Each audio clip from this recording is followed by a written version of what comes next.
خبر دیں گے آپ کو، اسد قیصر کی سوابی کے مقدمے میں 10 روزہ حفاظتی ضمانت منظور کر لی گئی ہے۔ اسلام آباد ہائی کورٹ نے اینٹی کرپشن کو اسد قیصر کی گرفتاری سے روک دیا ہے۔ اسد قیصر کو 50,000 کے ضمانتی مچلکے جمع کرانے کا حکم دیا گیا ہے۔ اسد قیصر کو شامل تفتیش ہونے اور متعلقہ عدالت میں پیش ہونے کا حکم دیا گیا ہے۔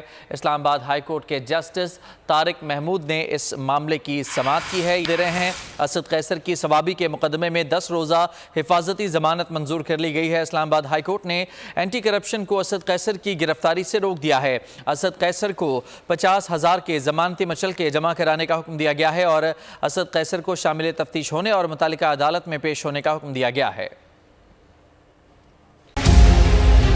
ملک مستحکم معیشت کی طرف گامزن، اسٹاک ایکسچینج بھی مثبت رخ دکھانے لگا۔ معیشت کی صورتحال بہتری کی طرف جا رہی ہے۔ ہم IMF کے قرضہ ملنے کے بعد اس صورتحال کو بہتر مزید کیسے کر سکتے ہیں؟ قرض بحالی کے روشن امکان، بول نے نبھائی اپنی صحافتی ذمہ داریاں، مہنگائی سے پریشان عوام کے لیے اٹھائی آواز۔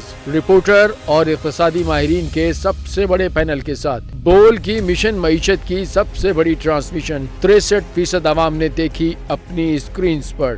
اگر 21ویں صدی کی ہم انڈسٹری کی کوئی بات کریں تو اس میں پھر انفارمیشن ٹیکنالوجی جو ہے وہ ٹاپ پر آتی ہے۔ اپنی روایات کو برقرار رکھتے ہوئے بول عوامی مسائل کو اجاگر کرنے میں سب سے آگے۔ دیکھیے بول کی اگلی ٹرانسمیشن میں موبائل لون ایپ کا بڑا اسکیم کیسے ہوا بے نقاب۔ سائبر کرائم سرکل راولپنڈی کی مختلف علاقوں میں کارروائیاں، بلیک میلنگ میں ملوث آن لائن لون ایپس کے 9 ملزمان گرفتار کر لیے گئے ہیں۔ اگر اس اسکینڈل سے متعلق آپ کے پاس ہیں حقائق تو بنیے بول انویسٹیگیشن کا حصہ۔ آپ کی شناخت اور تمام تر معلومات خفیہ رکھی جائیں گی، تو بس ہمیں ای میل کریں یا واٹس ایپ کریں 0337 0310 377۔